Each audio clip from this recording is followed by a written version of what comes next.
We're back here at Kendall Ice Arena here in Kendall, Florida, where we have the fourth and final game of our four-game series between the University of South Florida Bulls and the University of Miami Hurricanes. The D3 squad took the loss to the USF Bulls last night by a score of 7-3, as the Division II side just took a 6-5 loss to the USF Bulls. This is actually the second of four consecutive games between Miami and USF, and it'll be an opportunity for the Division III side to get level on the Bulls. Alongside of Connor Stein, my name is Ryan Lee. Thank you so much for joining me here in Kendall, where Miami, they were level the whole way through with USF, but they were absolutely routed in the third and final period, which blew the door open for a 7-3 win in favor of the USF Bulls as we start things off here at Kendall Ice Arena for the fourth and final game of our two-day, four-game quadruple header between the Bulls and the Canes. USF, they're in the white. They'll start things off from left to right to start the opening period of play. University of Miami are in green. They'll go from right to left in period number one, as attempting to get it out is going to be France, but he can't get it forward, so Jacob Lynch will shoot it around. Michelini into the corner, only 30 seconds in, as no one can quite get it free. It's Michelini. Nate Koo, playing on all four games in our quadruple header, continues onward as Koo centers, wanted the backhand in front, but couldn't get the bury, was Del Duco. Del Duco alongside with Koo and Skinger on this offensive side, as Del Duco lets that one fly past him. Koo on the chase alongside of France.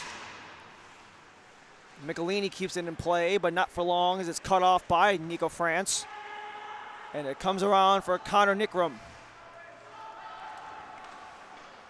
France almost some friendly fire as it's going to be poked in. Near side, Cook gets the initial save, but no one able to get the second one through. Ryan Cook back in net for the USF Bulls. Jamie Brooks, he's between the pipes for the University of Miami Hurricanes, as that's going to be DIII who's able to shake off a man, takes a shot from distance, but goes wide after some stick-on-stick. Into the slot, no one able to get it cleanly, so it's a reversal for Owen Gupta.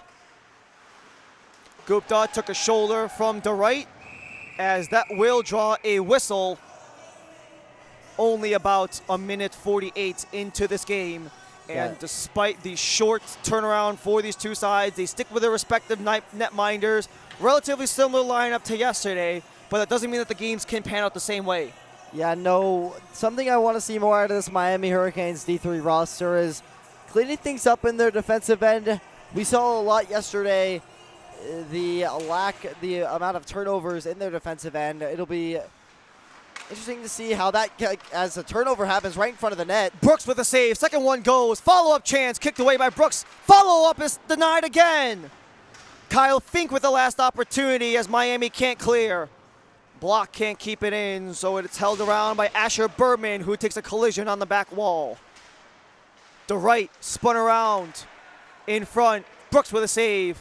Bodied off. Eventually gets taken down, and it makes its way back to center as Sullivan tries to escape.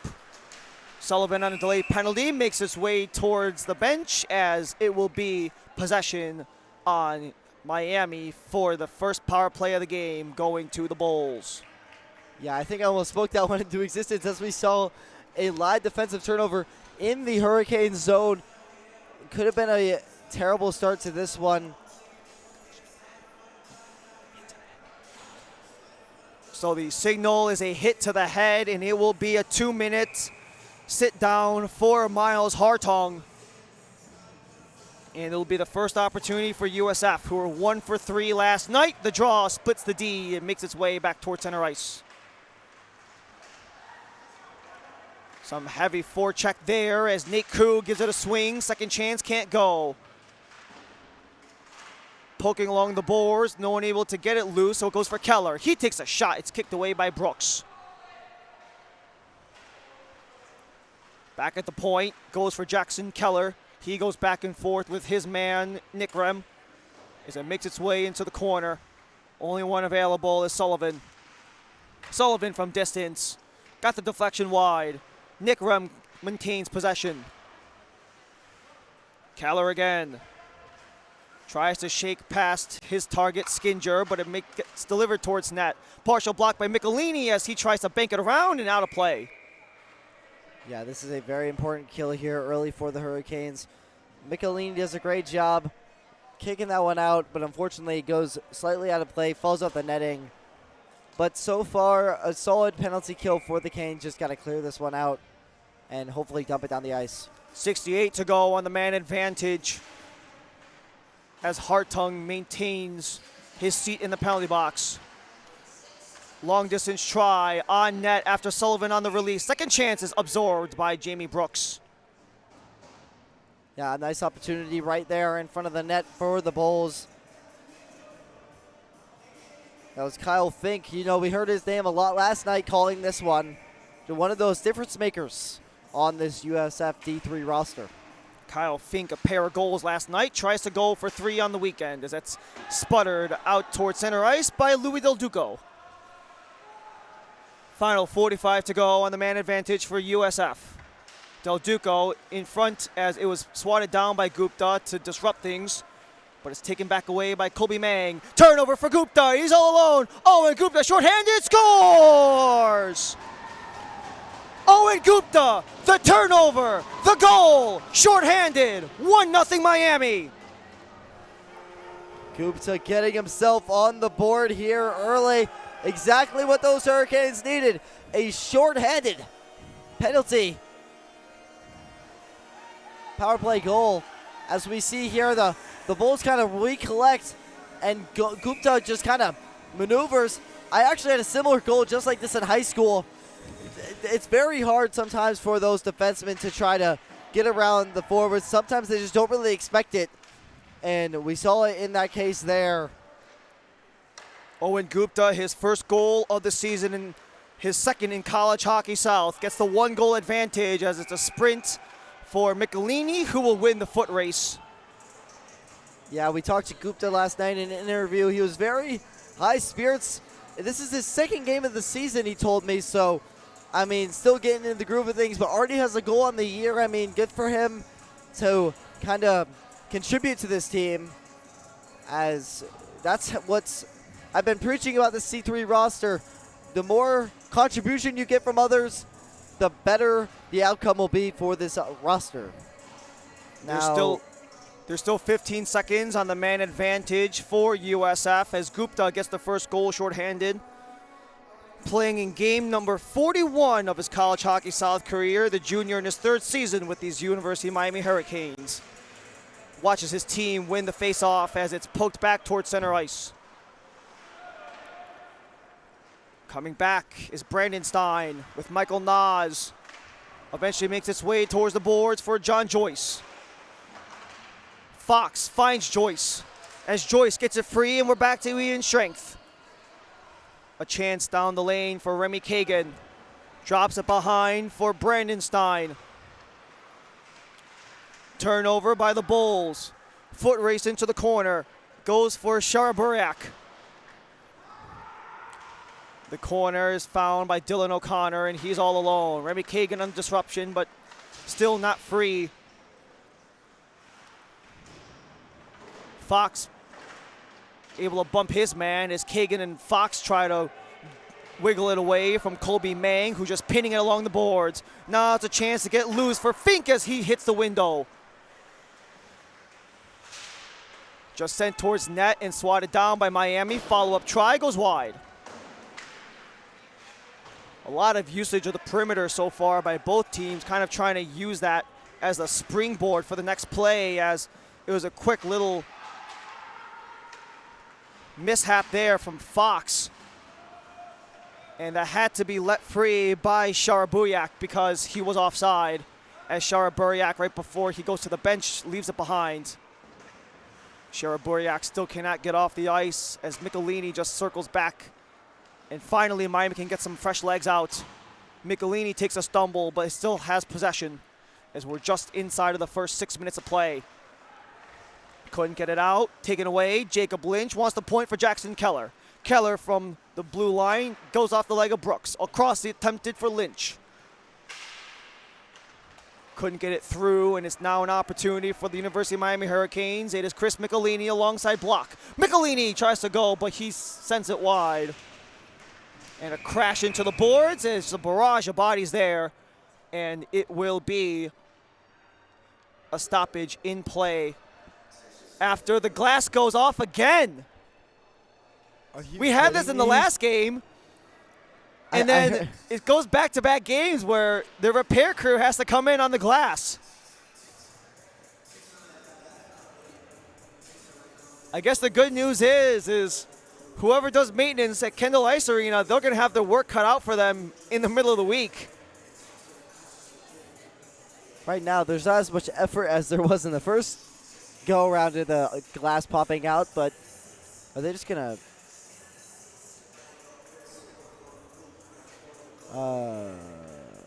another delay a game?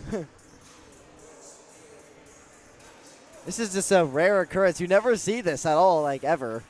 But we've seen it twice in 2 games. So some of the guys who were there initially, they must have gone into the office to try to grab the ice crew because they've returned in an attempt to put the glass back. There goes some of the maintenance crew from the Kendall Ice Arena. It allows both teams to get a quick breather as there is a timeout on the ice due to a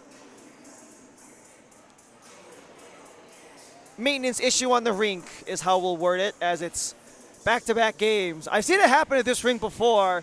I've never seen it happen in such quick succession as that happened midway through. It's 2 separate panels, too. 2 separate panels. That's the wild thing. We had one with the scuff mark right here. I have seen that paint, however, come off in a game that played at this rink last season. It was roughly in that corner. Might be that exact same paint. But good work by the Volunteers to get that one back on as we're able to resume play.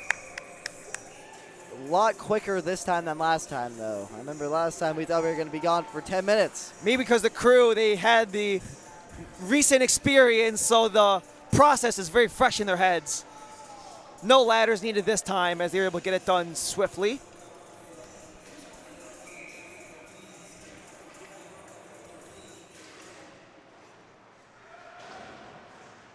USF wins the draw, but Miami keeps it in play. Skinger along the wall, wants a centering feed. Skinger circles it around as Brandon Stein steps into it, but couldn't get the contact, so it's Michelini chasing back. Michelini has Skinger. Skinger gets past one, tries to get past another, but offside was Nathan Koo. Yeah, just a step over the line there. Could have been a dangerous opportunity overall for the Canes.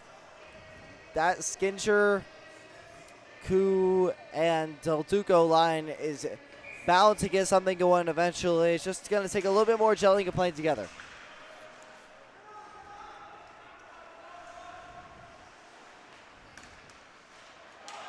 Turnover by Brandon Stein, so an opportunity for Petrov.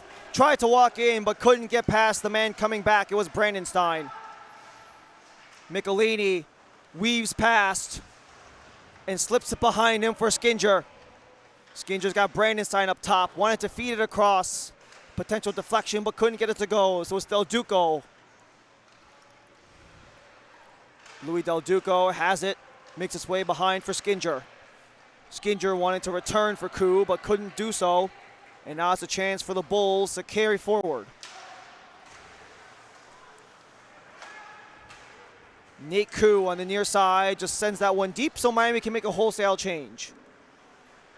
As Ryan Cook pokes it along, coming off of a win for him. That's his first win of the season, his first full start. This is his second start of the season for the freshman goaltender from Fort Lauderdale, Ryan Cook, as that blast is taken away. Rebound in front, swatted wide as it was attempted there by John Joyce in tight. Luka Fox couldn't keep it in, so now it's an opportunity for Petrov. Kagan races back. Kagan just played the D2 game, is back on the ice for the D3 game as well. Only 2 of the members of this roster playing all 4 games, those being Nate Koo and Charles Brandenstein, who are both in its starting 5 today, as Gupta, the opening goal scorer, tries to go again but cannot quite do so as it made contact off of the legs of Tanner Wanvig. Trey Wanvig's block allows an opportunity for Carter Sullivan as he crisscrosses, goes for the back post, backhander into the glove of Brooks. Yeah, USF threatened there. They got a good outlet out there. They creep themselves into the zone, but once again, Brooks standing on his toes. Good glove save there. No harm done. And it remains 1-0. Kyle Fink had 2 goals yesterday, wanted to go for a third on the weekend on the backhand as the distance try goes off of Brooks from Keller. Onto the near side, right to left, delayed penalty coming up against the Hurricanes.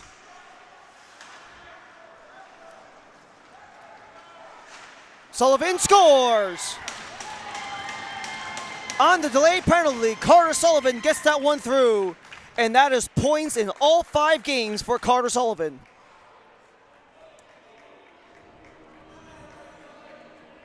Yeah, Sullivan here just kind of catches the Miami Hurricanes sleeping. They got that delayed penalty. Wasn't really sure where that was, but they enter cleanly into the zone and then just steps in and takes a shot, low blocker, and it is now 1-1 with just under 11 minutes to go here in the first period.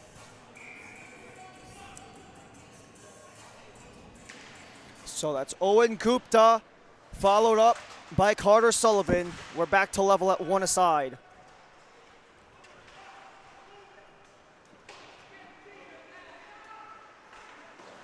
A chance to come in, but it's cut off by Jacob Dunlap, so it's an opportunity for Kobe Mang, who just sends it around into the corner. Wanted Mang in tight, but couldn't quite do so, so it's Ethan Block who carried away. Brandon Stein attempted to hit Siegerman, but was cut off by Block. And now that's going to be Brandon Stein who takes a tumble from behind. And he's back on it, is Charlie Brandon Stein. Brandon Stein on the backhand as he had Skinger potentially onside, so just played it safe there as Brandon Stein keeps it from going across the blue line. Skinger keeps it in deep as we're approaching the halfway point of the first. Block in support, jars it loose. Oh! Skinger's got a man and some contact afterward. And this will be a question of how things will pan out. Looks like Brandon Stein and Dunlap were scrapping back and forth with each other after the play was over, and that forced a penalty. Yeah, Brandon Stein trying to plead his case. He had, it was kind of behind the play. Actually, it was right on the play, rather. He was tied up with Dunlap, and we kind of see, like, he just kind of retaliates. He was kind of sick and tired of him all over him, so he was like, oh, whatever, let me just get him off. And then he kind of plead his case to the referee and say, he was all over me, he was holding me, and the puck was way past.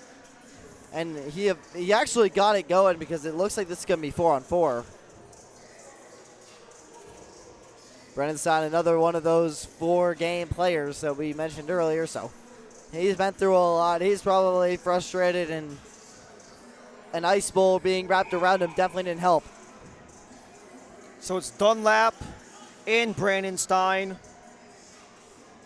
Each of them for some of the roughing that happened afterward. Both of them are in their first seasons with their respective clubs.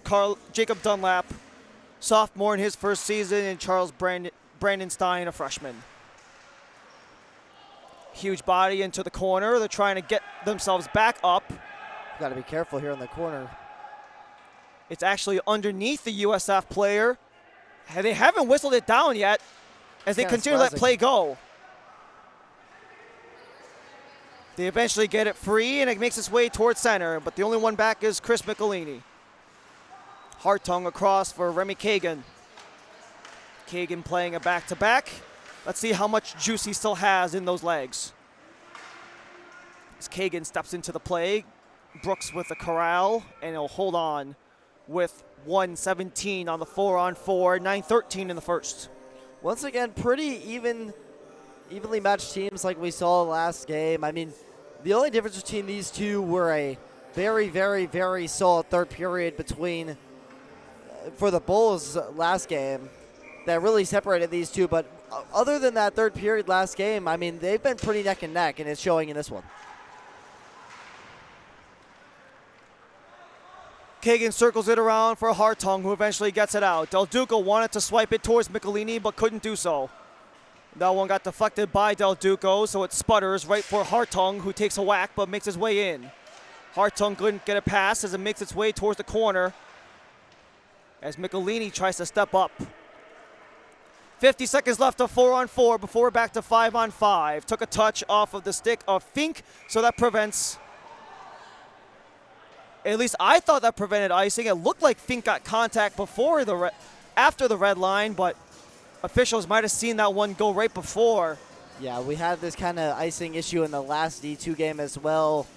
Just a little bit of confusion, but sometimes the referee might miss the call, and sometimes you just have to live with it, right? But good news for the Canes to get an offensive zone draw on the 4-on-4. Face-off was sent right towards Cook, who has to cover up immediately. And we saw that from the D2 game where you're maybe not necessarily winning the face-off to get possession, but you might lift the stick forward to try to get the shot right off the draw. Yeah, no, for sure. I mean, that's a perfect way to set up a play. Michelini from distance took a deflection off wide off the Del Duca stick. Trey Wanvig in a scrap with Del Duca. Glove is down as Wanvig recollects his gear, and now it's an opportunity for Carter Sullivan to start something for the Bulls. Goes across all alone, and that one flutters in after Brooks got some contact, and Kyle Fink has 3 goals in the last 2 games. Kyle Fink once again showing why he's one of their dynamic playmakers. He kind of catches the Miami Hurricanes sleeping. As we'll look, they break out here. Kyle Fink, if you look at the bottom of your screen, he's just kind of sneaking behind the defense and then just goes backhands above the pad of Brooks, and now it is 2-1 Bulls.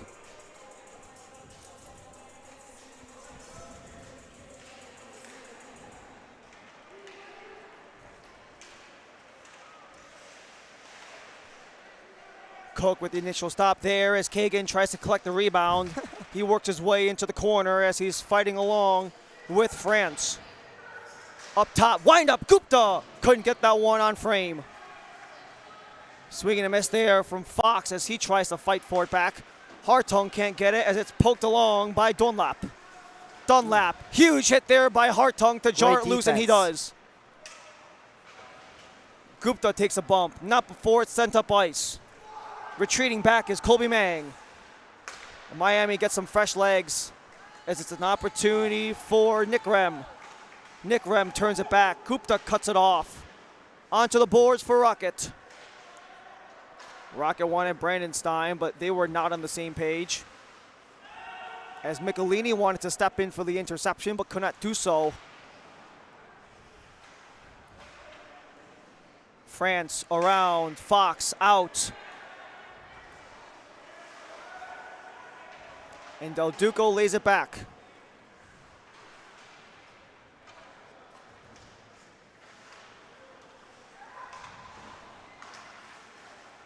Del Duca at center. UM making some changes as Del Duca takes a body into the corner. It goes for Luke Lamont. As Lamont lays it out. Turnover opportunity for Sheraburiak. Sheraburiak up in tight but gets stripped away as some scrapping away from the play. Block was within the mix. And it most likely is going to not only stop play but maybe bring someone into the box as well.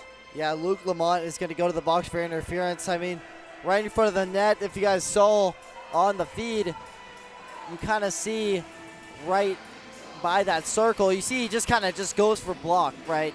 He's not playing the puck whatsoever. That's going to be called 1,000% of the time. And now that results in a Miami Hurricanes power play. However, Miami, they were 0 for 4 last night on the man up, so maybe they could finally break through on this 2-game series on the Division III side of things, where Miami were unable to get their second win. However, USF were the team to get the second win. They're at 2-2. Miami's at 1-4 on the season for this D3 side. That lone win against FIT as Brandon Stein holds on at the point. Brandon Stein fakes the windup, goes for Koo. He's got Skinger behind the net as it's banked, and it's too far for Brandon Stein. 1:40 to go on the man up for Miami as Michelini plays it back for Brandon Stein.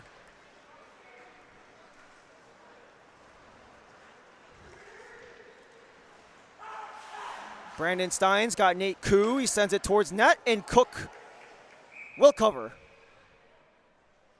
Yeah, the Hurricanes just got to do a better job of actually setting up their power play unit, right? Just haven't even been able to really get in the zone. But this will be an offensive draw for them. So they will be able to set up if they win this draw. But they haven't even really gotten a flow going with 1:21 left to go in this power play. Skinger couldn't get it behind. Dylan O'Connor makes the way back for Michelini, who gives it a drive into the chest of Ryan Cook. Yeah, I'm not mad at that at all. I mean, I love the shots. Just maybe look for some passes a little bit more. Try to actually set up the power play instead of... Won by the Canes. Michelini fires. Wanted a deflection from Del Duco. Second chance for Koo, but couldn't connect. Back behind the USF net with just over a minute to go on the power play. Koo backhands it as Skinger leaves it for Brandon Stein. Plays it up for Skinger as he fires. That one's off of Cook. Backhander try by Koo goes wide. And it's ringed around and out by USF. Hey, that's perfect. That's exactly what I wanted to see. A good setup. Got a good shot. Got a couple passes. Just what I wanted to see. Just got to get one to the back of the net. Michelini awaits his fresh bodies from the bench as it's taken by John Joyce as he climbs over the wall. Sullivan, up, not out, held on. Joyce into the glove of Ryan Cook again. Yeah, I mean, Joyce with the heads-up play, getting that pass from Gupta right across and right in front of the crease. And if he directed that shot a little differently, maybe things could have went differently, but either way, good quality shot with 28 seconds left to go in this power play. Sent up in over the glass, and we will just rewind back into the USF zone. Got a little deja vu. I thought that one was coming back for us. Like last night, we almost got hit by a puck. It went right between us and our camera. That was a scary sight, but you know, we were all safe here. So because it was a defensive zone dump out that went out of play, it goes back into the USF end. Now the second chance of the clear finally goes through as Kagan couldn't keep it in. With 16 seconds left to go on the power play for Miami. Remy Kagan goes end to end. Kagan drives towards the net, but he got disrupted. Takes it back. Kagan in front he wanted Fox, but Fox was a little tangled up. Now it's a chance for Keller to break out. Gupta's there instead. Luca Fox steps in. It's going to be Joyce in support, but Fox leaves it with Kroc. Nick Rem goes around, but no one there, and eventually is collected by Jackson Keller. Keller gets disrupted by Gupta, so it is going to be back for Mang. And it gets shot down, length of the ice, icing against USF. Hey, another offensive draw, another opportunity to net one and hopefully tie this game before the intermission break. 3:51 left. This is when you look to equalize, right? You have the Berman line out now, looking to make the difference in this one.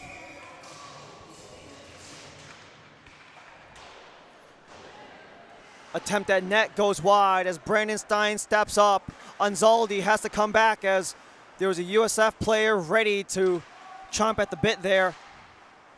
But it comes back to the offensive blue line for USF where it's taken away by Anzaldi in tight. couldn't get through. Into the corner, Colby Mang back to the point. Couldn't keep it in, was Caritas.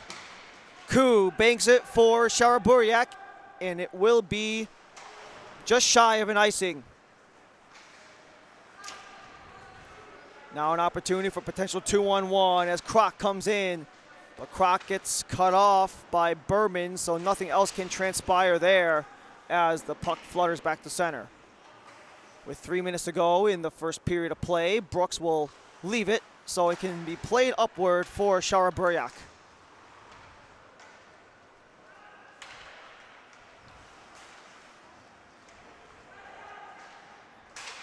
Couple of swipes there for block, but couldn't advance it as it's taken away, and now it's a collection by Anzaldi. He takes a distance try as Cook with a bobble and eventually gets the capture. Yeah, I like what I saw out of there, Frankie Anzaldi. He saw that his team needed a change, so he decided to just take himself, take a good quality shot, almost cost a rebound, but now he gets his well-deserved change, and they will have their top line out there now, the Hurricanes, with 2:36 left to go. Koo after the draw from the Canes. Michelini tries to keep it in play. Couple of green jerseys there. Michelini swings that one towards the blue line. And eventually USF gets it across the blue line, but not for long as the only one there was Louis Del Duco. Del Duco sends it in with Koo on the chase. 2:11 to go in the first period of play. Michelini back in his own half of the ice as he looks for an option. Banks it for Koo. Not on the same page with Del Duco, so it's a chance for Sullivan. Sullivan wanted the touch up, but couldn't get Lamont. To right, towards the corner for Sullivan. Sullivan, a big body, just sends it towards the corner, and no one is there as Brandon Stein eventually gets it out. It's a foot race for potential icing if Del Duco gets there first. But the puck died right before it got to the red line. So Del Duco is able to get the touch up.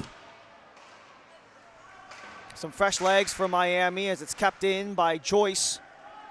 And the entirety of the U Miami roster was offside, so the only one able to get it is Seal Lenahan.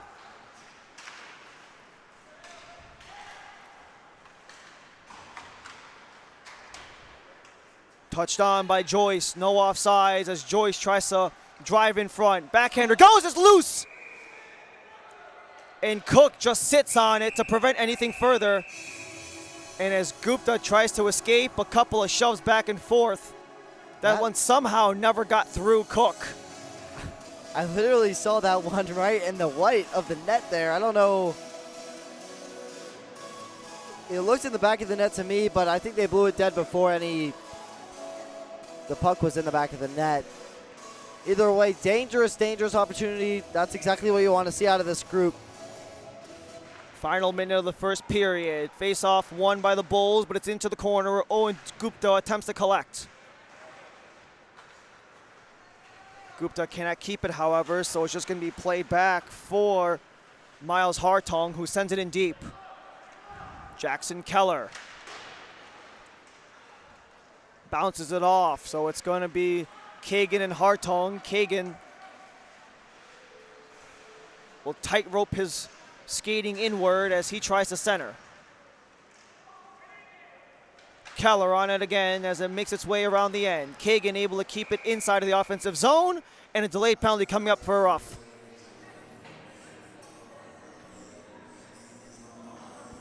Yeah, Miami's going to go on the penalty kill. That's Hartong with his second penalty of the game. So if USF can't score within these 19 seconds, they'll have it bleed over into the second period, which is not ideal for this Miami squad.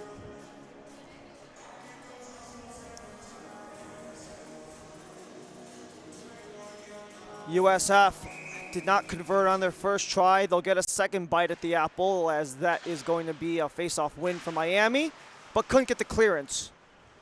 Last power play actually provided an Owen Gupta short-handed goal as it makes its way back to the point for Carter Sullivan. Sullivan sends it wide. Final seconds burn off, and that should just about do it for the first period of play.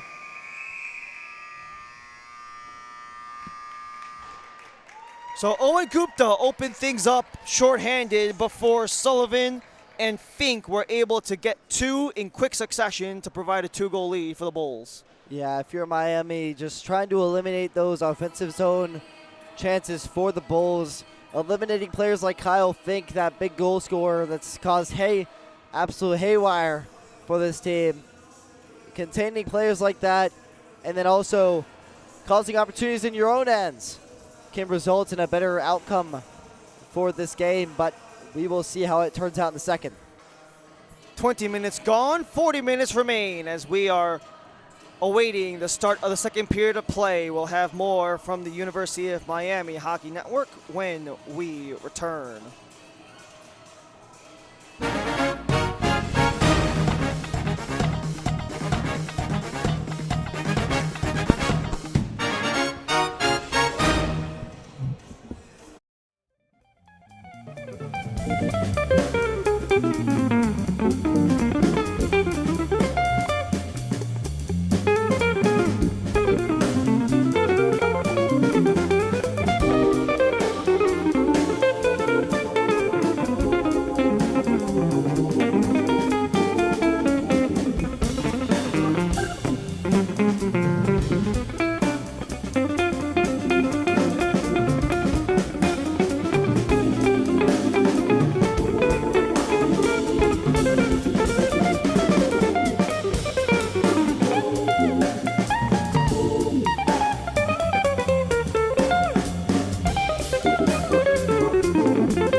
Oh.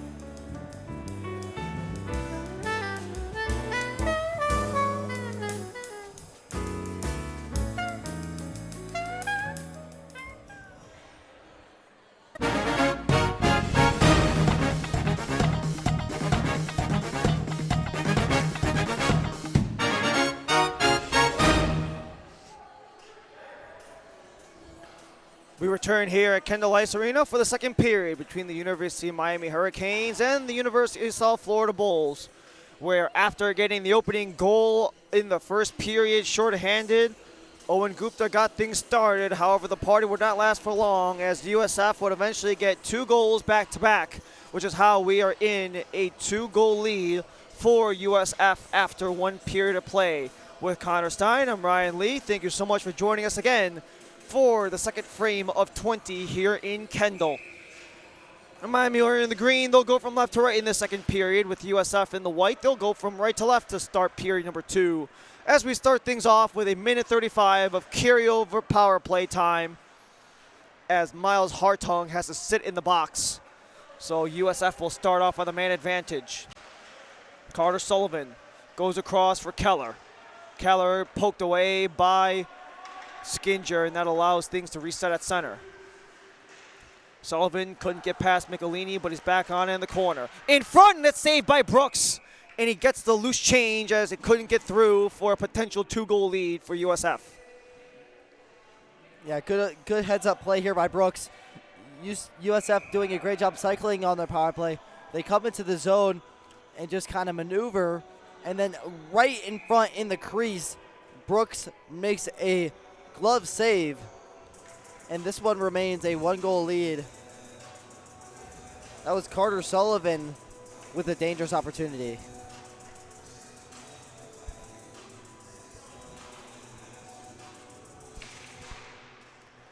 Face-off makes its way towards the USF bench and out as Carter Sullivan tries to cycle it back in.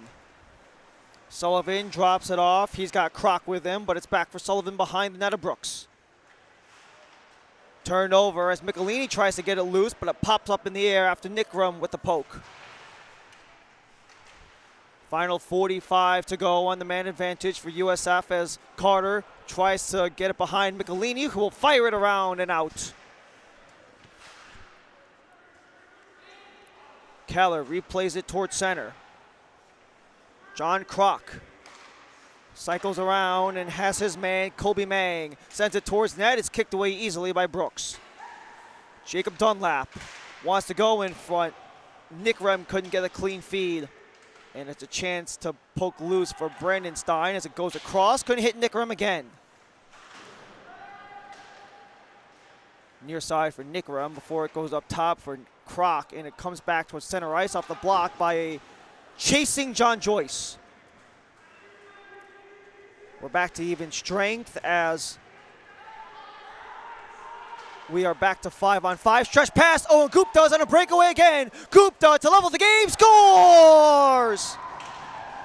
Owen Gupta, 2 goals on the breakaway. Evens this game at 2-a-side. How about Gupta, man? His second goal of the season, but his second goal in this game. He is the difference maker tonight.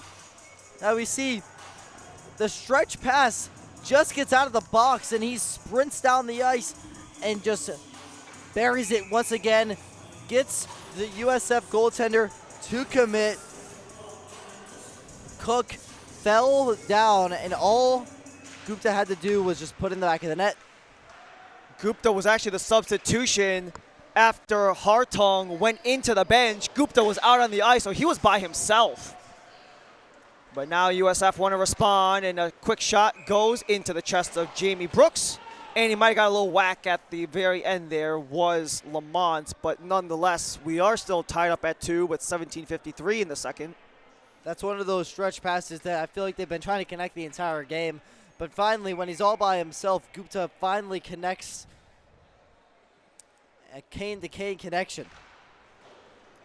Goals number 1 and 2 on the season. Goals number 3 and 4 on the College Hockey South career of Owen Gupta as Brooks gloves it down again. Imagine that if you're Owen Gupta. You spend 2 seasons with the program, you score 1 goal across those 2 seasons, and then you get 2 goals right out of the jump on the game here today, both right out of the period opening up.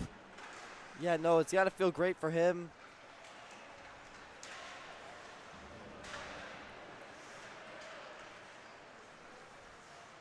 USF works behind Brooks' net, but the bank doesn't go well, so it's Hartung who will release that one towards Gupta, who makes the poke upward as Brandon Stein was working his way up, or John Joyce rather.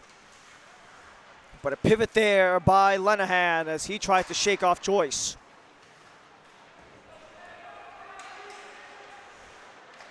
Cut off by Kagan, so it's poked upward by Siegerman. And a huge collision on the board, and we're back again with the glass. We're back again with the glass. That's the 3rd time in 2 games. That's twice in this game alone. There's no way this is happening right now. 3 different pains nonetheless. I can't believe my eyes. Oh my gosh. We might need to just tell the ice crew to just stay here permanently, because this is the 2nd time it's happened in this game, 3rd time it's happened in the 2.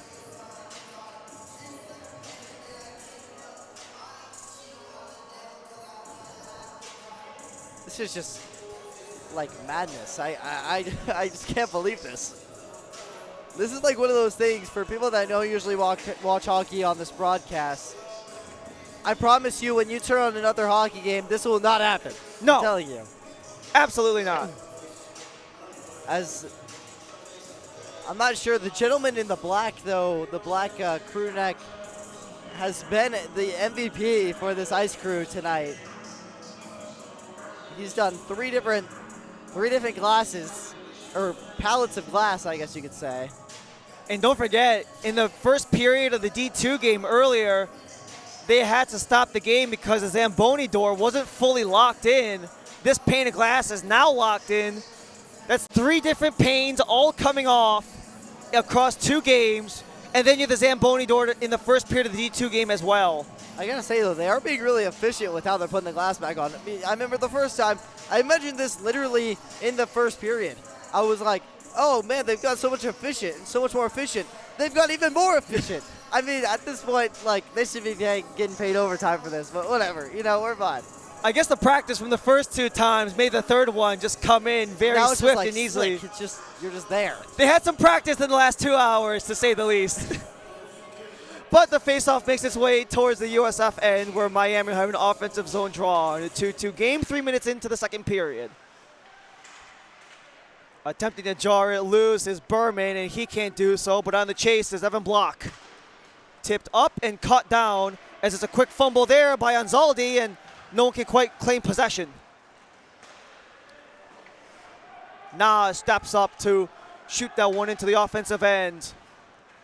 Michael Nas couldn't quite keep that one in, as it's going to be a 2-on-1 for the Bulls. Here goes Fink. Turnaround shot in front, and that one goes wide. Second chance hits the net, but on the outside. Fink tries to find his man, but it's Michael Nas instead, so it's kept into the blue line by Nicholas France. At the point goes Noah Caritas. He sends it around for Sullivan, who works his way towards the corner. As Sullivan gets the puck dislodged, and it's going to be touched up by Siegerman for a penalty against University of Miami for a slash. Yeah, they're going to get Carter Sullivan got his stick just slashed out of his hand. But once again, we see that Sullivan line really pay dividends against the Miami Hurricanes, just causing all types of problems. And then now, all of a sudden, Bloch takes the penalty, and now you have to fight off a 2-minute power play. 2 minutes on the board for South Florida, who have yet to convert on their 2 tries. They did give up a shorthanded goal, however, to Gupta to open up the game. That was the first shorthanded goal of the season for Miami, as that one gets poked wide.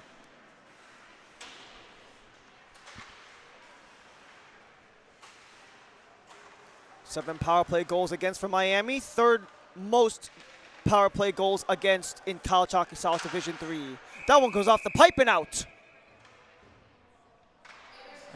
Another thing we've seen a lot today, just like the amount of pucks that hit these low pipes here at Kendall Ice Arena, it definitely plays a factor, I would say, because lots of times when guys are just trying to flick the puck out of the zone, you really can't, to be honest with you. It's really just one of the things about Kendall Ice Arena that's different about other rinks. Won by the Bulls. Sullivan keeps it on the blue line for Nick Rem. In front, Brooks with a save. Up, not out. Second chance, Brooks again. That caught 2 Brooks magnificent saves for Brooks. Yeah, that caught him up high. Hope he's all right. That loosed up his helmet a little bit. It's behind the play. He's trying to fix it. Gets the glove back on after adjusting a buckle. So it's a chance for John Kroc to enter with the rest of the power play unit, who have another 108 to work with. Jackson Keller along the point. Back and forth he goes with Kroc. Kroc across, disrupted and cleared by Gupta. Keller playing in his 4th game. 3 of them with the Division III team. Only 2 points in the season so far. Trying to make a third with his power play unit as Michelini bodies off his man. Michelini behind the net. He's trying to work on Dunlap and Kroc. But it comes back to the point for Nick Rem. Michelini trying to race Dunlap to the boards, and he does as Michelini attempts to pitch it out, but he can't. Gupta eventually slaps it down, and it'll provide some breathing room for UM as they have another 23 shorthanded. USF will make a change, so it provides an opportunity for Michelini to send it up, not out, and Gupta skates it out instead of taking a shot, and he'll just do so again.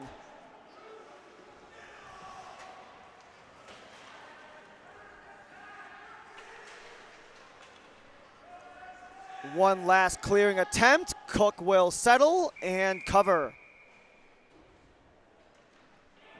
As much as we've talked about some of the defensive deficiencies of Miami that have come at spurts, they were locked down in the last 2-minute sequence on the penalty kill. No, excellent penalty killing. Exactly what you needed to do when you had a tie game like this with just 6 minutes off the clock in the second period.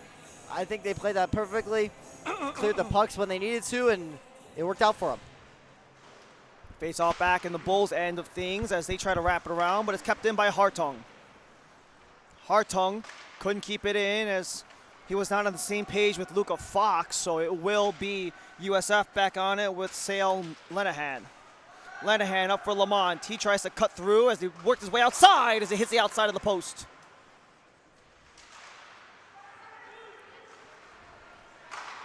Wide angle, made its way across into the corner. Kagan there first. Couldn't get anywhere to go, so it's Lenahan who tries to send it through. It goes wide, so DIII will recollect. Lenahan up top. Got disrupted from Fox. Now it's the chance for Miami to break through as it's Shereburiak. Couldn't quite connect with Luca Fox, but Miami are back up ice. In front, the rebound in front, scramble in front, poking away at it. Loose puck, no one's got it. And now USF were able to get it clear, but it stays inside the blue line, so Luca Fox is able to collect while Miami makes some changes with 13 minutes to go in the second. Fox tries to body off to right. As it is Asher Berman who is coming back. Before USF will just poke it in again as they make a wholesale change. Michael Nas wants to go for Kagan, who leaves it around for Block. Sheraw couldn't get possession. Now it's a chance for Fox with Block, but USF on the turnover. Across, hesitates, nice poke check there by Michael Nas. It's a chance for Luca Fox to advance. Block just pokes it along. No icing as Miami will make a change or two, but we got some penalties as well. They're going to get Fox here for maybe a hook, perchance. He got tangled up late with Sheraw. But they're going to get them both, actually, just for getting him tangled up. But once again, we see a prime example of these referees just kind of saying no can do to any of the after scrums after. So 4-on-4 hockey now. So we've got Sheraw and we've got Fox, both in the box.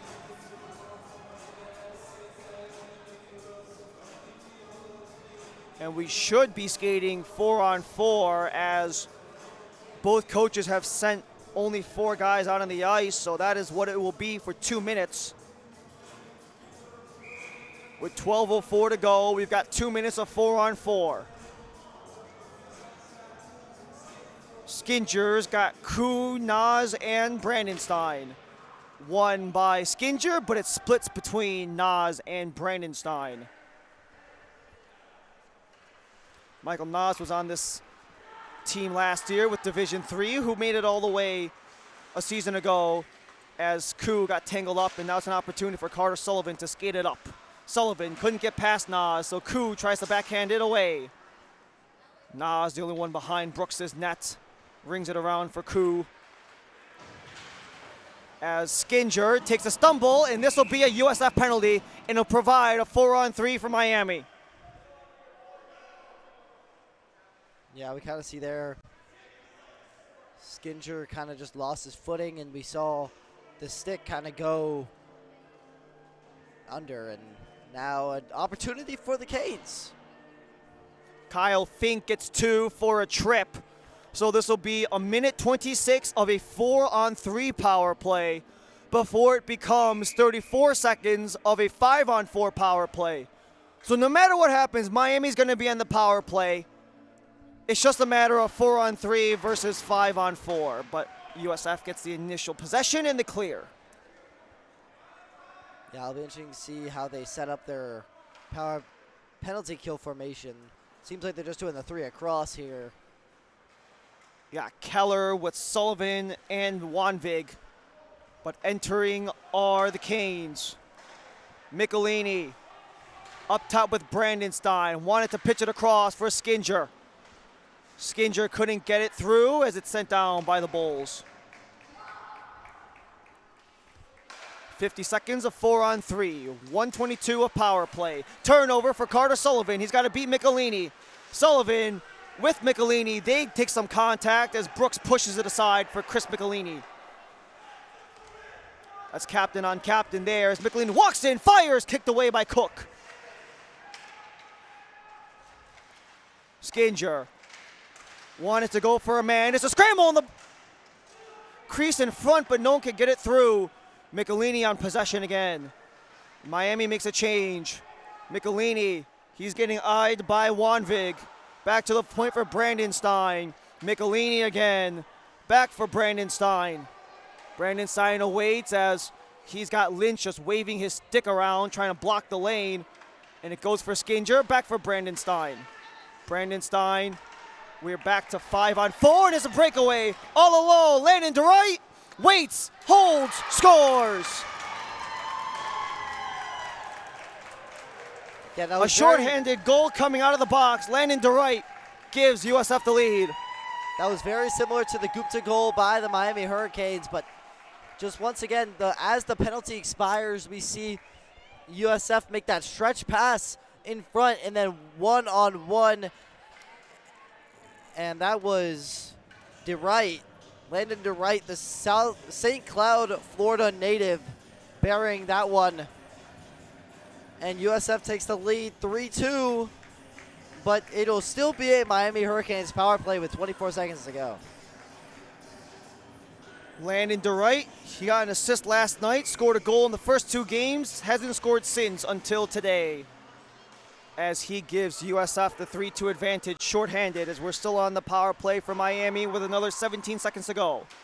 DeWright already back on as he chases in. DeWright wants to go for the wraparound, but Brooks gets the leg out. Remy Kagan pokes along for Gupta, and he's got a man up front for John Joyce if he goes that way, but they can't connect, so it's icing against University of Miami just as the power play expires. Well, you have 9:30 left in the second period, right? You just saw a goal. You kind of got to settle down a little bit. It's got a little bit penalty. Yeah, that's a terrible word for that. They've just a lot more penalties recently, but they just got to clean themselves up and just try to look forward to the latter part of the second period. Both the Bulls and the Canes walked into the weekend without a shorthanded goal. They both have one in this game so far. One from Gupta to open things up for Miami, and then Landon DeWright to go ahead 3-2. In front, Brooks with a poke check, so it makes its way back to center ice. 9 1/4 in the third period, where University of South Florida just took the 1-goal advantage, and now they work up ahead with Luke Lamont, trying to get past Michelini.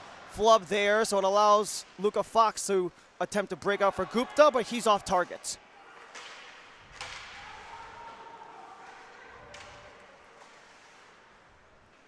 Nine minutes to go in the second period of play, where it is carried up along by John Kroc.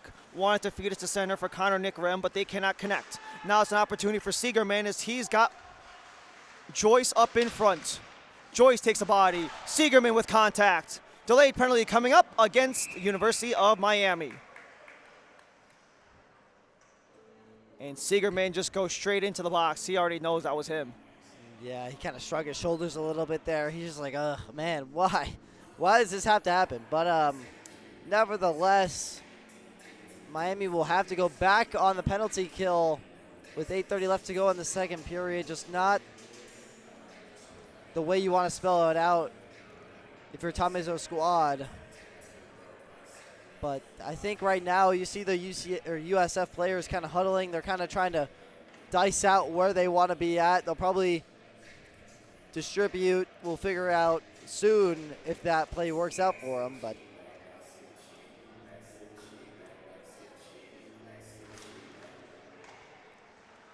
USF has yet to convert on the 3 opportunities. This is number 4 as it's carried along by Nickrem. Nickrem off of a leg. Attempted clear is blocked by Sullivan. Sullivan around into the corner. A chance up in front. Scramble. A quick whack at the net. Goes wide. Sent out of the defending end. And with 8 minutes left to go, 90 seconds, as that one is shot on by Skinger, but held on by Cook. hey, great way to take care of that turnover. Skinger just got to find the right crease in the goaltender. I mean, he's he's this close to burying one, but man, he had himself all alone in the center of the two circles. But almost had a power play, short-handed opportunity. 83 left to go on the power play for the Bulls. As Joyce couldn't get the draw away from Dylan O'Connor.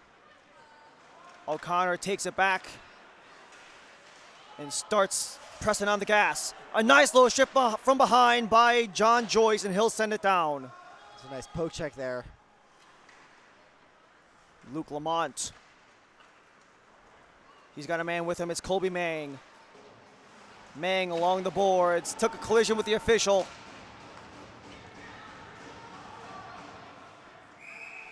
And offsides were the Bulls, as the man on the far side, Mang, was a little slow to get back onside. Probably because of that collision with the official near the USF bench, but nonetheless, another 50 seconds for Siegerman to sit. That was been an awkward collision. Miami's bench liked to see that one, though. They wanted to see that player on his butt, but either way, 50 seconds left in this power play.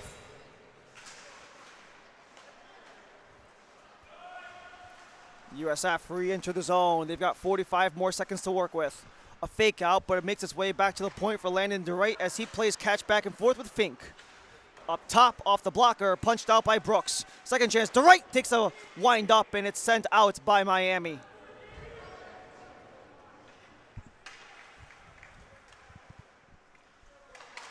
Turnover, Gupta, short-handed, takes the save by Cook. Loose puck, and Cook has to dive on it. Man, what a night has Gupta had. I mean, this was just kind of a sloppy turnover here by the USF Bulls. Just kind of had that one, very similar, eerily similar to his goal that he had. Just unable to get it past. Both on Mang, too. Exactly, yeah. Same defenseman, just unable to get it past Cook. The Hurricanes are in the midst of the change. I'll say they're trying to figure out their substitutions with 18 seconds to go on the USF man advantage as they win the draw. Attempt at net goes Michael Nas. Couldn't convert on the follow through, but there's only a dozen seconds left. And that was disrupted by Joyce as it makes its way back into the Miami end for what is essentially going to be the remainder of the power play, but USF are still in the Miami end. Back to the point for Talbot as it can't go through.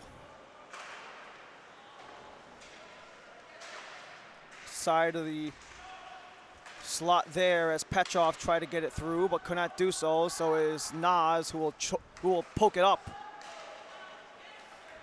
Petrov wanted to slide it through, but Michelini was there instead. But goes back for Petrov. In front, couldn't get the follow, was Blazak. Blazak on the hunt once more. Michelini looks up, one and block. Was cut off by Jackson Keller. Opportunity as it's a backhand for Petrov as it's in front. Brooks with a save. Second chance is down, and is this icing? It should be. Waited a long time to blow that whistle. Also took a long time for everyone to get back in their own end. Seriously. And this is a very long shift for the Miami Hurricanes, and they've been defending the whole time in the last maybe 1 minute plus in this shift. And the long shifts, the doubleheader, some of the guys, some of them on the ice even. Nate Koo is one of the guys out there playing all 4 games. But eventually wiggles past through. DeWright with a shot, kicked away by Brooks into the corner. DeWright takes it back on the turnover. Michelini tries to just jar it loose in any way, shape, or form, and eventually does, but DeWright is fighting for every inch. Carter Sullivan from the point, saved by Brooks. Second chance is up in front, loose puck, and it's taken away by Ethan Block. Block comes in as he's got some fresh legs on the ice. His whole team was making a change as Block wanted to go for a pass, and now it's going to be USF who will be not called for icing as they just dump it down. Remy Kagan spins the wheels as he gets the backhand in front, and Cook eventually covers up. And there were some extras afterward, but nothing will come about it. Yeah, no, Kagan really one of those guys that played D2 and D3 with a dangerous little dish across. And then some extracurriculars after the play, but Block made sure to stay away because they were probably told to stay away from any kind of extracurriculars if they can, especially being down a goal.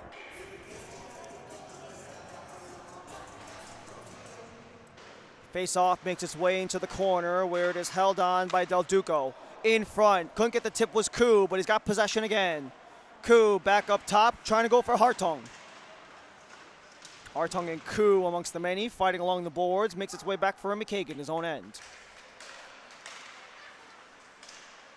Came in, wanted Skinger, but couldn't get it, so it's Kroc. John Kroc tries to shoot it, but he goes wide. Sayal Lenahan wants to wrap it around. He's got Caritas on that far side. Caritas attempted to shoot it for Nick Rem, but it's disrupted, so Kagan's the only one there.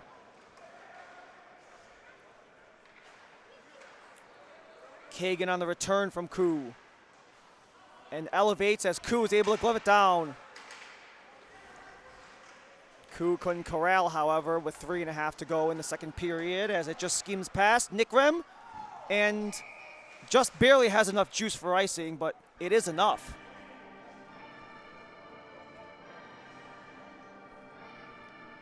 These two will play against each other again.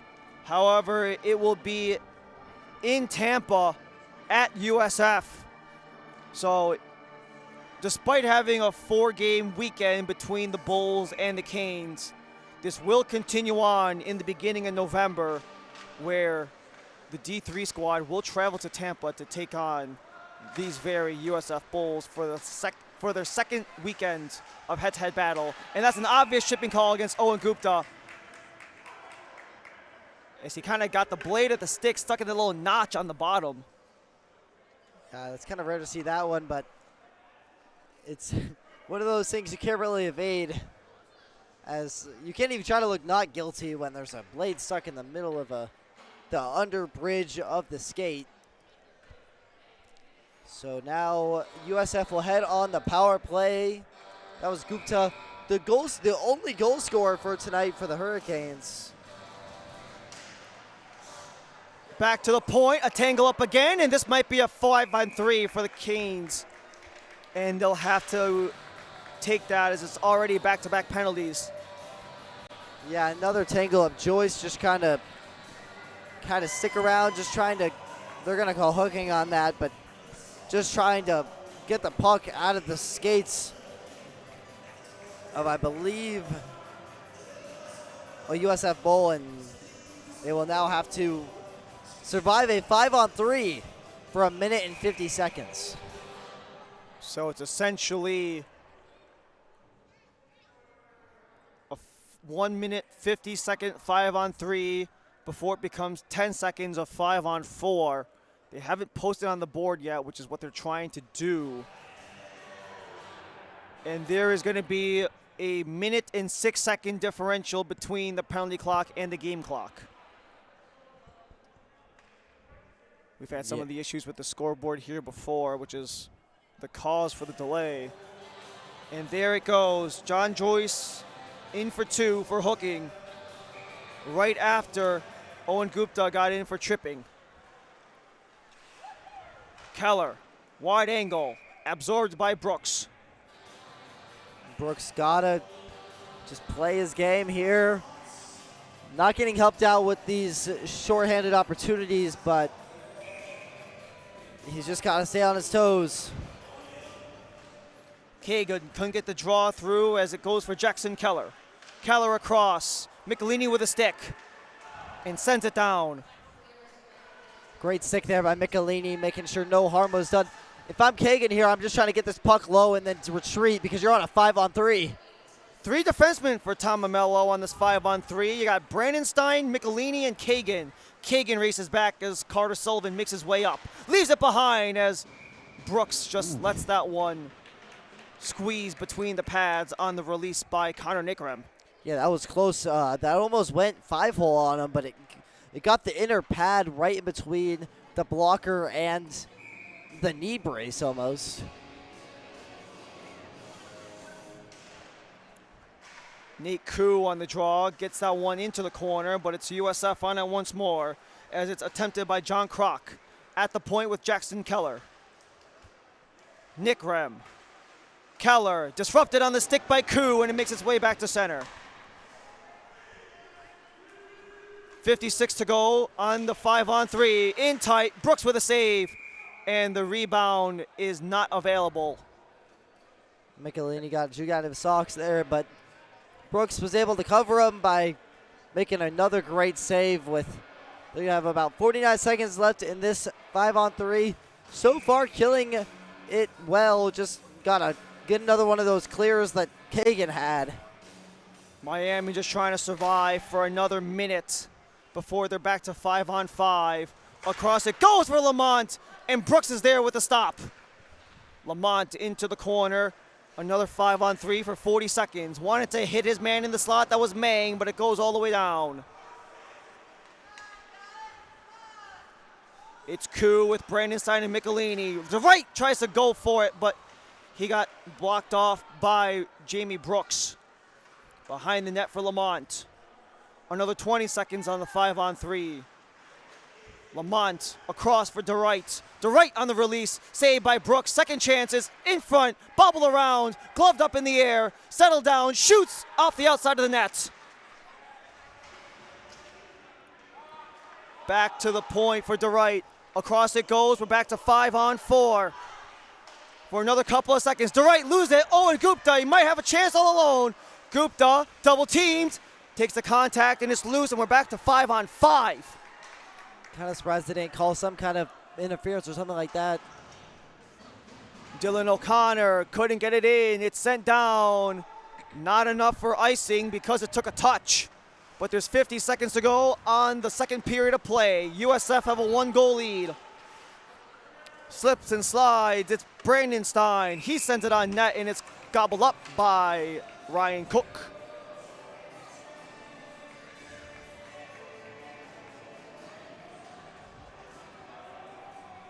Hey, 40 seconds to go, offensive draw. This could be a great way to end the second period. I mean, USF seems like they've controlled most of the second period. But like a goal here could be momentum shifting perhaps. This D3 side are trying to get things right, especially here at Kendall Ice Arena. Their two games versus USF in the beginning of November or the last two road games that this D3 side will have to play the rest of the year. Only 4 road games, already played 2 of them at Lynn, at FAU, and then those 2 games at USF for the final 2 road games. So they gotta get right and not just do so, but do so here in Kendall as Carides tries to come in. Brooks with a save. Follow through is covered. 7 to go in the second. I gotta say though, not leaving the state of Florida is pretty nice. Some of the D2 teams I know do have to leave the state of Florida, so that is pretty nice for them, not having to deal with any of those long bus rides. 7 seconds remain. Quick shot goes wide as Nickrem gave an attempt. Lynch pinched along the boards, attempted to wrap around back to the point, and that is it for period number 2. And once again, we go into the locker room with USF up by 1. Yeah, not a horrible period from the Canes. Just got to clean up some of those minor things. Once again, the defensive mishaps, just getting more offensive zone time. You know, the basic fundamental stuff of hockey. It's just, they just got to be firing on all 3 cylinders, but right now they're not doing that. That's why they're down by 1 goal.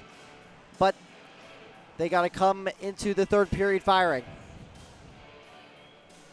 40 minutes gone, 20 minutes remain. USF with a 1-goal lead. We're back with the third and final period after this.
We return here at Kendall Ice Arena for the third and final period between the USF Bulls and the University of Miami Hurricanes, where the Bulls currently have a 3-2 lead on the Miami Hurricanes after 40 minutes of play. Ryan Lee alongside Connor Stein, thank you so much for joining us in the entire 4 games of our quadruple header between yesterday and today, and even today's doubleheader between the Canes and the Bulls, which has provided a lot of drama, to say the least, on both ends in both games, whether it be the D3 game or the D2 game.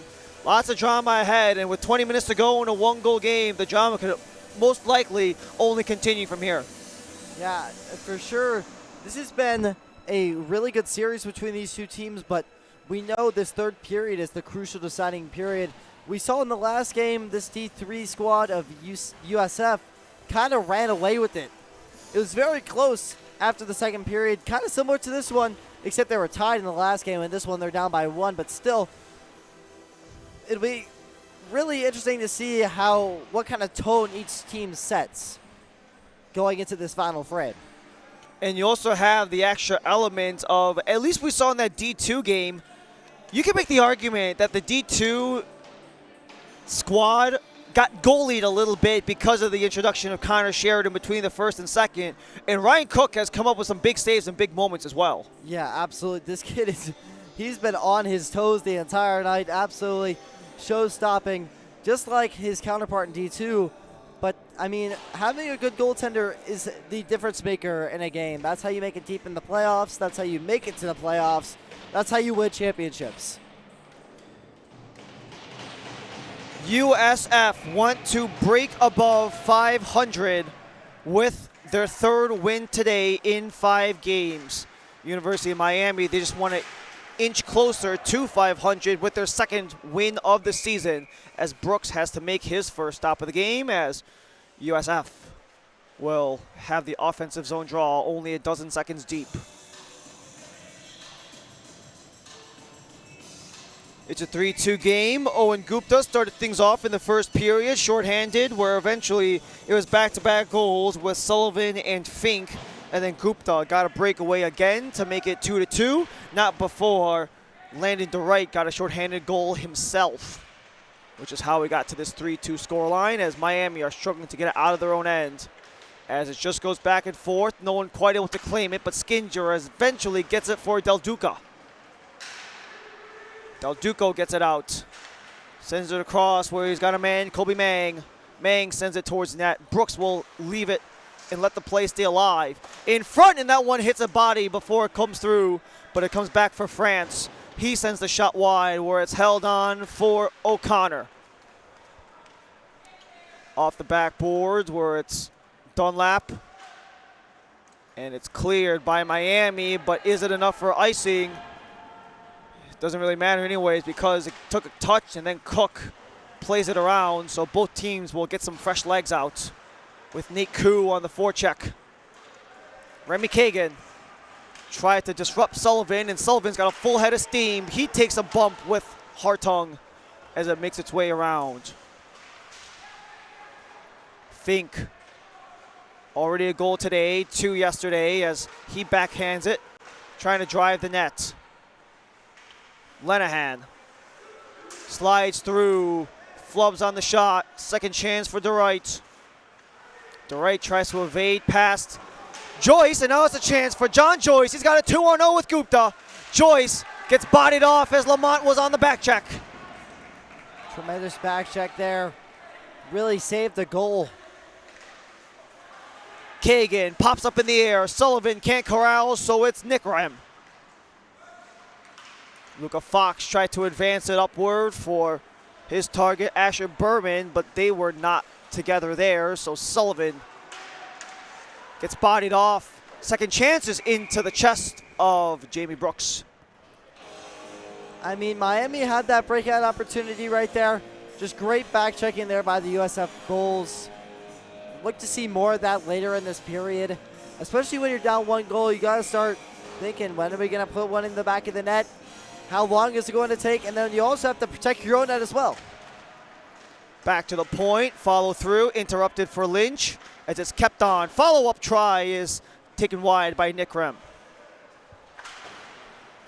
Eventually out of the zone by Miami, where it's taken back and eventually shot down for Anzaldi. And the only ones back are Jackson Keller alongside Trey Wanvig. Koo tries to keep it in, but it's Anzaldi from distance. He lets it fly, but he's well wide. Michael Nas wanted to chip it, poked along by Cook. Nick Rem into the corner. On the reception is Nick Rem, gets past block, and now it's an opportunity for USF to enter with John Kroc. Sends it towards the boards before it makes its way to the corner. Two Canes, two Bulls, Hurricanes eventually jar it loose. Shara can't get it, so it's a shot wide for USF. As that one sent towards net, stuck in Brooks' legs, still whacking away at it. Brooks tight to the post as it sputters to the side of the net.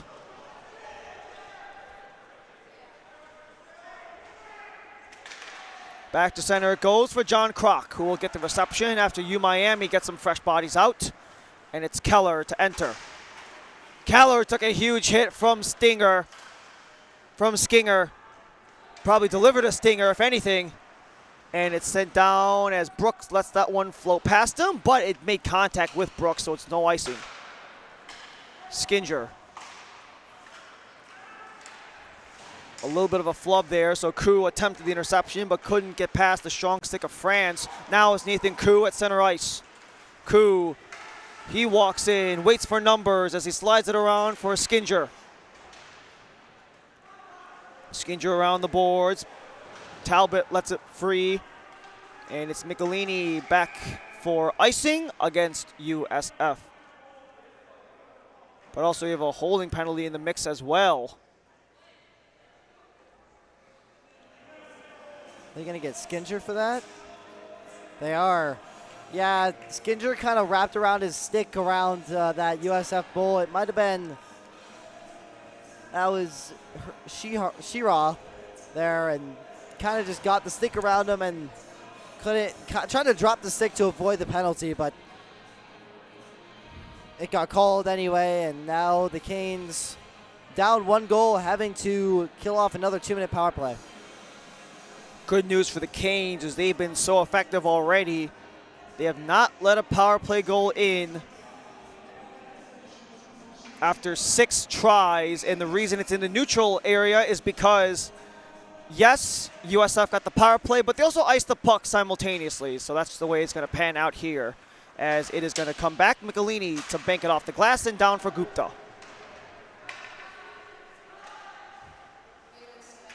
Jackson Keller. Jacob Lynch, alternate captain on this team, attempts to weave his way through as he enters the attacking end with Joyce on his back. Joyce goes for Nick Rem, where it goes up top for Sullivan. He takes a shot through traffic. And Brooks had to make a couple saves to prevent anything from squeaking through. And it's clear there from Miami as Carter Sullivan attempts to come back. Sullivan, couple whacks, still alive for Nick Rem. Nick Rem for Sullivan behind the net. Sullivan tries to battle past a couple of Canes, but it's back to the point for Keller. He winds up, takes a deflection, and it dies on the play as Michelini floats that one into the corner and out.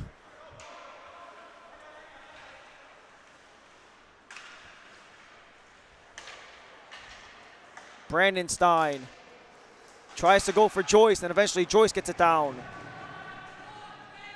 Final 43 to go in the 5-on-4 for South Florida. 14-12 in the third. Jacob Dunlap wanted to go for Nick Rem, but Nick Rem was ready to go off for a change, so Miami will dump it out. Final 20 seconds on the man advantage. A chance in front, kicked away by Brooks. No rebound opportunity as it is gone again from Del Duco. And with 10 seconds left to go, this is pretty much going to do it for the power play for USF.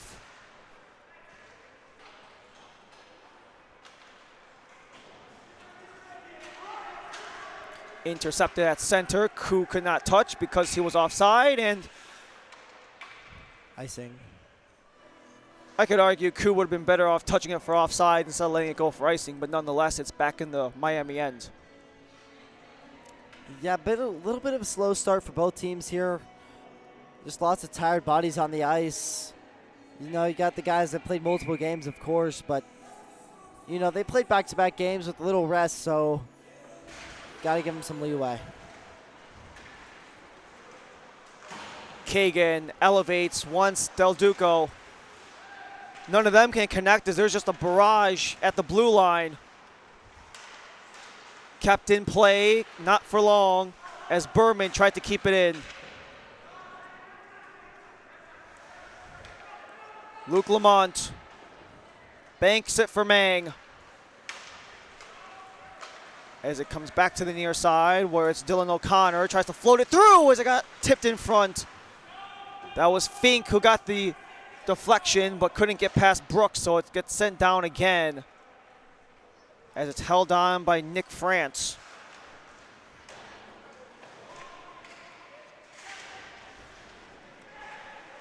Berman on the forecheck. Wraparound attempt is in the side of the net, and Cook will hold on.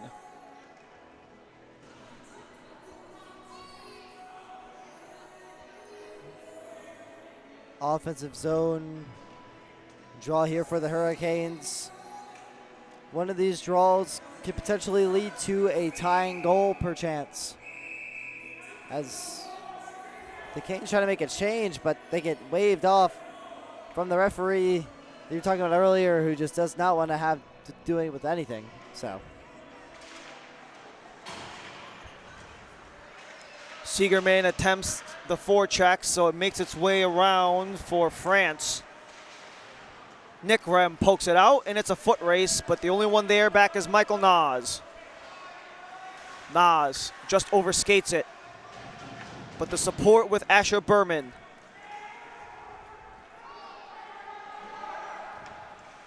You normally have Michael Nas and Jonathan Nas out together, but Jonathan out due to injuries, so that is one less body for Tom Mamello to use on this D3 squad as Jacob Lynch plays it all the way back, where it goes back and forth at center ice with no one able to really enter cleanly. Now's a chance for Connor Nick Rem to do so.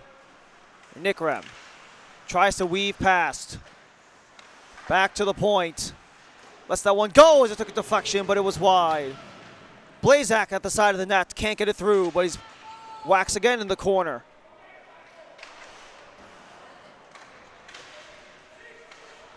Side of the net, and it goes off of Brooks. Second chance off the side of the net and out. Nate Koo.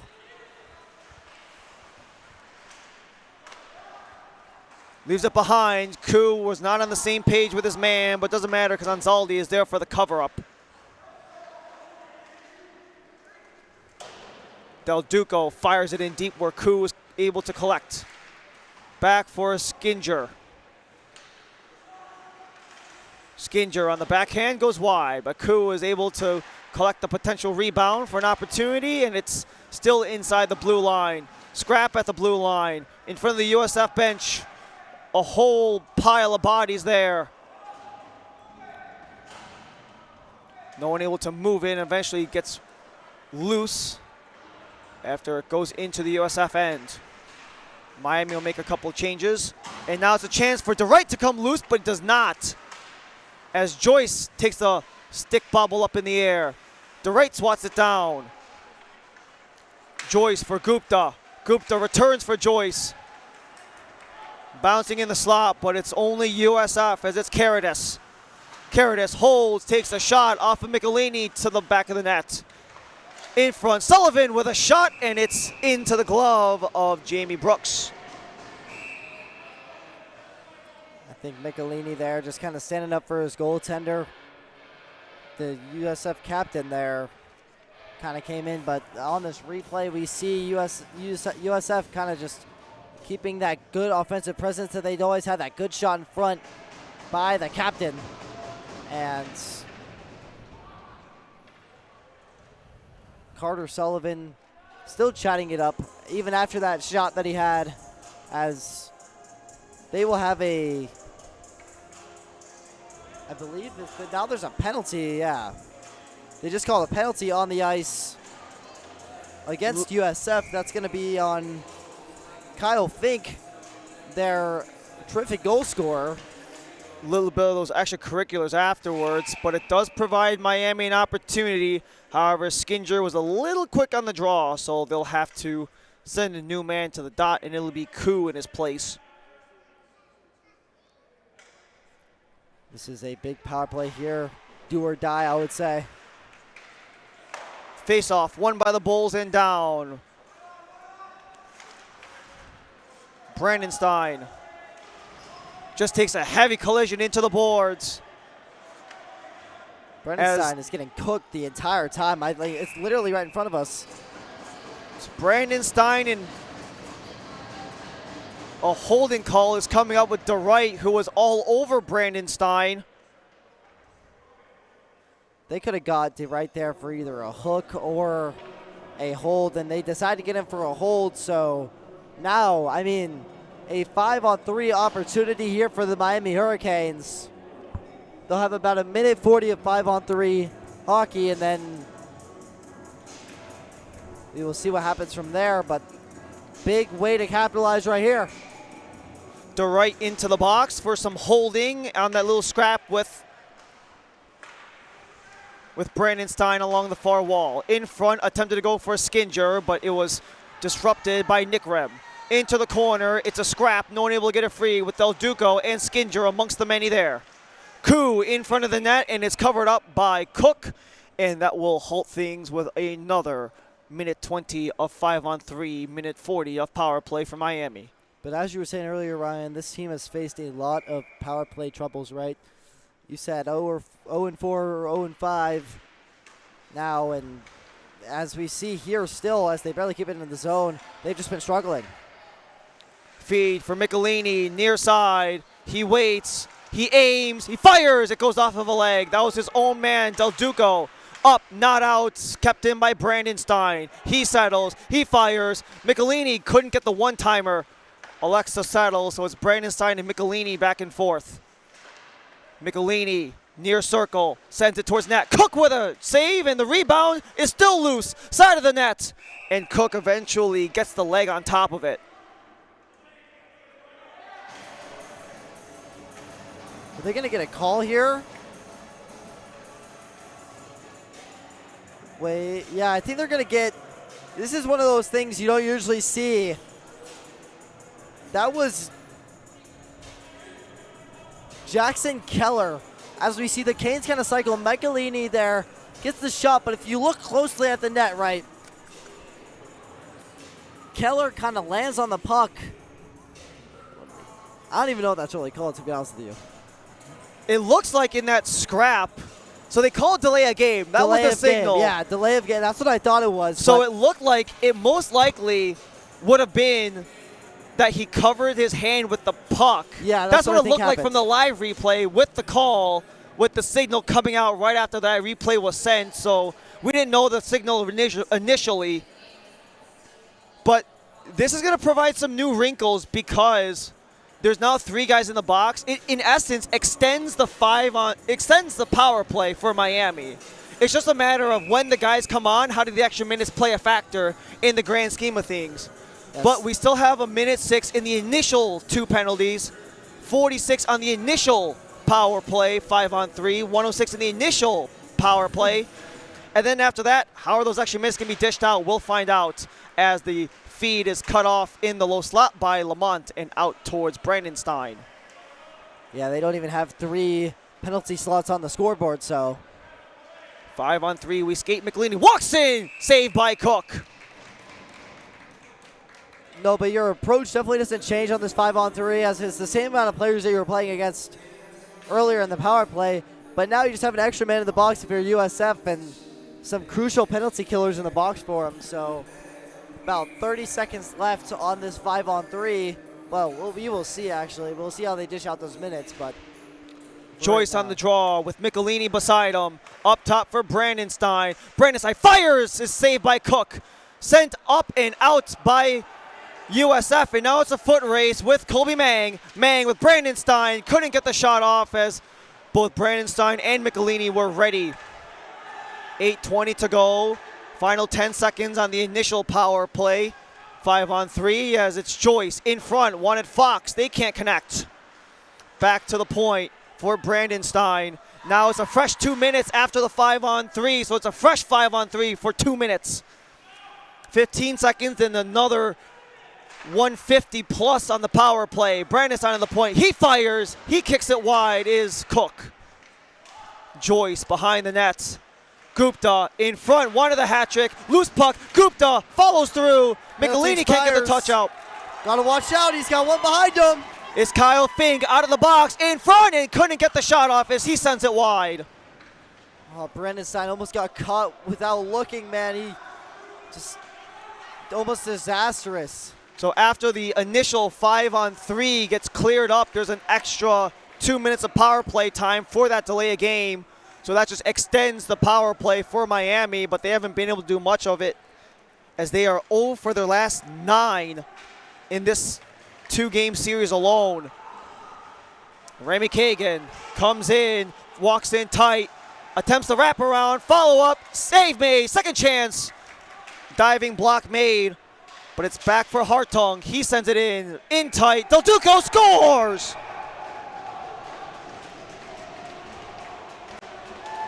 Send the puck to the net and good things happen. Louis Del Duco gets the tap in, and he's got goals in back-to-back. This was really just a harmless looking shot that we see from the point.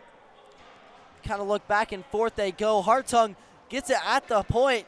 Takes the shot, and then Del Duco just backhands it in the back of the net. And it's now 3-3 tied game. On the power play was Del Duco. He didn't have any goals going into this 2-game series. He now has goals in each of the 2 games. And I think they're still conferring about the initial penalties, because it was a little confusing how they put it on the scoreboard. As you see, only 6 seconds came off that initial penalty, but I don't think that's correct because that penalty started way more than 6 seconds ago. So it's a little bit hard because as soon as that first 5-on-3 penalty expired, it brings up a fresh set of 2 minutes. And because the scorekeeper, whether it be for the best efforts tonight, maybe didn't get the penalty on the board in time. But what we do know is we're tied up at 3 with just shy of 7 minutes to go as Michelini and Sullivan confer with the referees on what the ruling is. Yeah, Sullivan trying to plead his case. He's saying, like, right now what I'm thinking he's saying is, how are my guys supposed to get back on the ice if we don't know what time is on the clock? Because I did see, while that whole fiasco was going down on the ice and the goal was transpiring, they were kind of screwing up with the board. But honestly, I don't really blame the scorekeepers, to be honest with you. It was kind of a mess because of the lack of penalties that you can have on the board. So they'll have to see how to sort this one out. I was going to say, you have a lot of scoreboards with 2 slots. You never really see a scoreboard with 3 slots. Yeah, exactly. So I can't really blame the timekeepers for that. They did their best with the circumstances that they were given, which is you got 2 slots for penalties, but there were 3 minors on the board, and then you have to get 1 on in the middle of play nonetheless. Because usually when they tack them on, there's a dead spot in play. But when you have to do it on the fly in the middle of play, that makes it exponentially harder for the timekeepers to do such a thing. So give credit for the timekeepers for at least attempting to get it on the board, and they did. They did get that penalty up. Just maybe the clocks weren't necessarily in sync because it was in the realm of play. And our systems are just not that advanced here at Kendall Ice Arena, but you know, we make do with what we got. Yes, we do. But what we do know is Louis Del Duco gets the tap in on the net side scramble. And as we wait along, let's take one more look at how we got to 3 aside. Yeah, once again, the Hurricanes just doing a great job cycling, right? But Hartung takes a shot that looks a little harmless, hits a body in front. Del Duco, once again, just backhands it over the pad. So that gives the University of Miami their first power play goal of the weekend. That is huge. That's big for them. 1 for 10 is their total between today and yesterday. And that only gives them their 5th power play goal of the season. I just think that's one of those things that they have to kind of brush over more in practice, right? You know, repetition in this sport is very, very, very important, we know. But just overall, more reps as a unit in the power play is very important. But I could see some confusion because a lot of these guys play 2-way, so it's a little bit more difficult. But they're making do what they got. As we still await. You know things are messy when they have to bring out the actual page of the rule book to read it to the players because of the confusion of everything going on. They actually had a copy of the rule book handy and they ripped the page out to show to the players on why some things were legal and some things weren't. But we did see a Del Duco goal, which most likely levels this game at 3 aside. They already put the puck back at center ice, so they're anticipating a face-off upcoming. And upcoming for the University of Miami and for these D3 USF Bulls.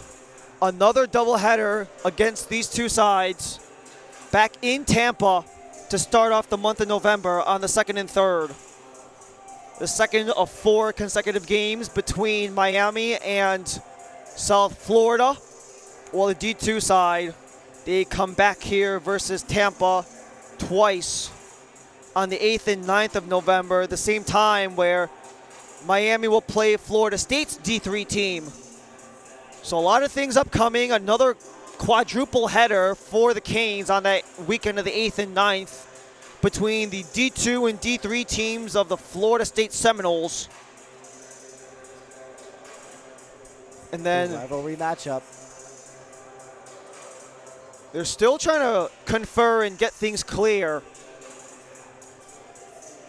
That Florida State game will be a fun one to watch, as we know the rivalry is next week in other sports news. Homecoming with a home football game against Florida State. I will be there. That will be a fun one to watch. Even though Florida State isn't having the greatest season, that one's always one that you don't want to miss, especially because they're always at their throats. Florida State and Miami, they've even had some fun ones in College Hockey South as well. Had a game in overtime a season ago. Had another one that ended up being a 1-score game as well. And that could be a very interesting series, that 4-game series on the weekend. A couple of weeks from now, it could make things very fun down the line. Skinger just motioned to me like, this guy's just yapping. He's just talking, trying to get any kind of leeway that he can get and more clarification, but you'd think that with the amount of time that they had to check this, you'd think that maybe they send the goal review back to Toronto and maybe go frame by frame, grab all the angles you can over at the NHL Review Center up north of the border. That's what you'd expect for a delay this long after a goal like that. But that's not quite the case in college hockey south. They just go with the ruling on the ice. I get, like, right, I get explaining what the call is, why you made the call, or why the penalty was the penalty, or whatever you want to say. But my big thing is, like, you don't want to delay the game too long, especially when there's only 7 minutes left to go in this third period. But they are still talking to the coaches here.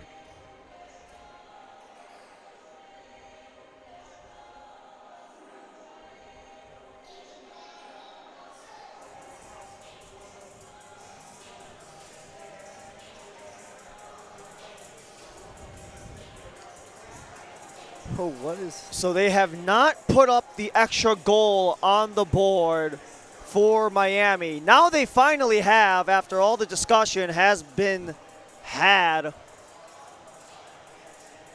So after all of the commotion and all of the chit-chat in between plays, they never even put up that third goal on the board. They finally do.